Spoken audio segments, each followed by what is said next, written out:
Well, if you want to take a ride that bad, I'll go with you. Wait!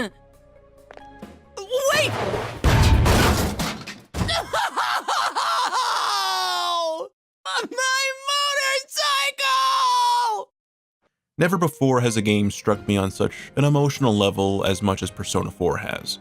Perhaps it's because during the time of playing this game, I was actually going through many of the life issues that the cast of characters were experiencing. Things such as questioning my professional future, love life, losing my friends through distance, and simply growing up. You know, because life sucks. Developed by Atlus, Persona 4 was released on the PS2 on December 9th, 2008, and was given an HD remaster on November 20th, 2012, on the PS Vita, titled Persona 4 Golden. I would play this game in college on the Vita for well over 110 hours, and it was a daily treat for me since time is sparse. You're juggling schoolwork, girls, and contemplating your financial future, knowing you went to school for biology for some stupid fuck all reason. I would only put in about an hour or two a day, which made the experience with the game feel all the longer. In fact, the game itself revolves around time management and spending it as wisely as you can.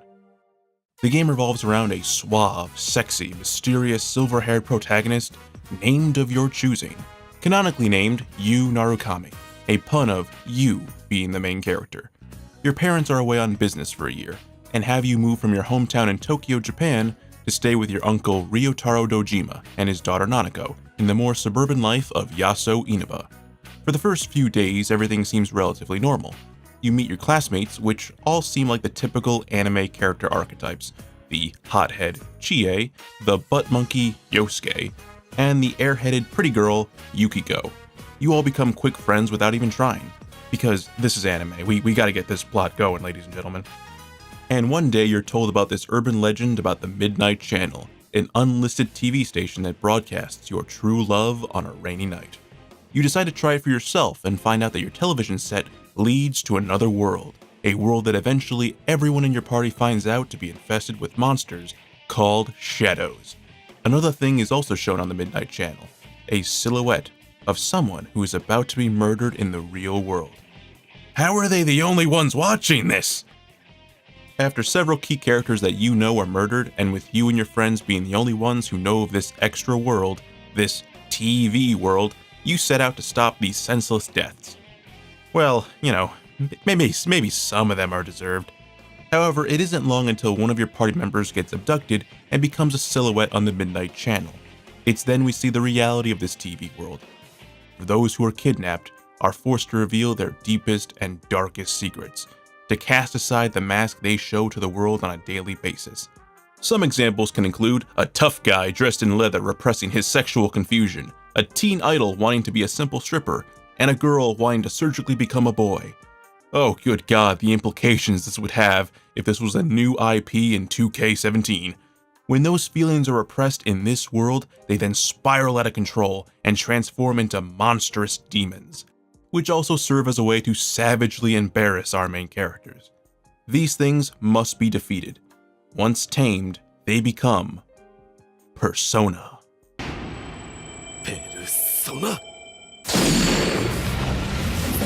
While the setting for the game takes place in high school, and the demon imagery is an exaggeration, the issues present with the characters can still be applied to those in late high school and in early college, as was the case with me.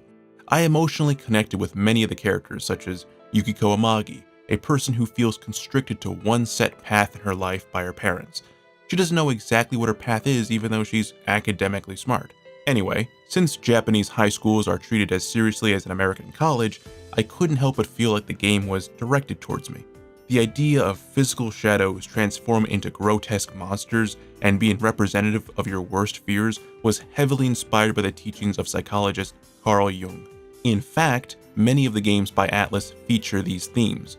The main character Yu Narukami is the archetypical Ubermensch. He is the idealized main character that is able to rise above the issues that plague his friends, since he doesn't have to fight a shadow himself. Or maybe he hacked the game, the smug bastard. It should then be implied that all the other cast members have shadows, all of which act as a way to elaborate and flesh out the characters. By learning about their deepest and darkest secrets, it allows them to be more open with you. Afterwards, you can pursue down their character chain and learn everything there is to know about them. And if they're female, you're able to start a romantic relationship by the end of it. Just be sure to stay loyal to one, otherwise Valentine's Day becomes one long guilt trip. Because you're a man whore. The gameplay of Persona 4 is rather simple, and that's fine since it's a story-based game. The game splits up between a normal life in the real world and the world of the shadows. When in the real world you have things such as a job, schoolwork, if you're a pussy, and the character chains to pursue. The TV world supplies you with the action of fighting shadows. The battle system is very similar to Pokemon, with you and your friends using your own monsters to fight shadows. As mentioned before, a tamed shadow is a persona, and the main character, Yu, has the ability to wield multiple personas, with the help of the mysterious Velvet Room. You can fuse and be rewarded with new persona, and the deeper friendship you have with someone, the more power a newly fused persona will become.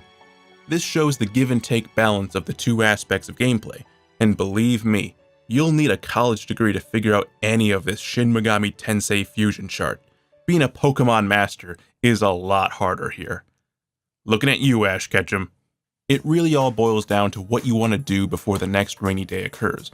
Will you spend your day on a date with a girl of your choice, or grind up levels in the TV world?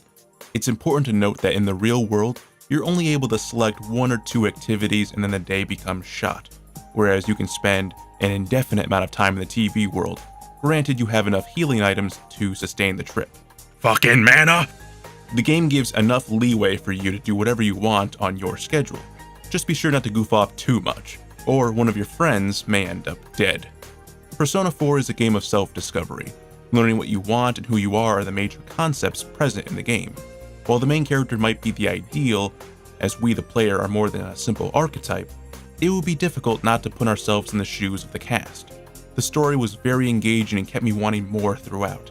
I wanted to know the root cause of all these murders just as much as I wanted to know the backstory of the huge cast of characters. The game plays a little bare bones from its predecessors, Shin Megami Tensei, but it's addicting for those that love the grind. You know who you are. The game has a fair amount of replayability with different endings, but hypothetically you could do a perfect run on your first attempt.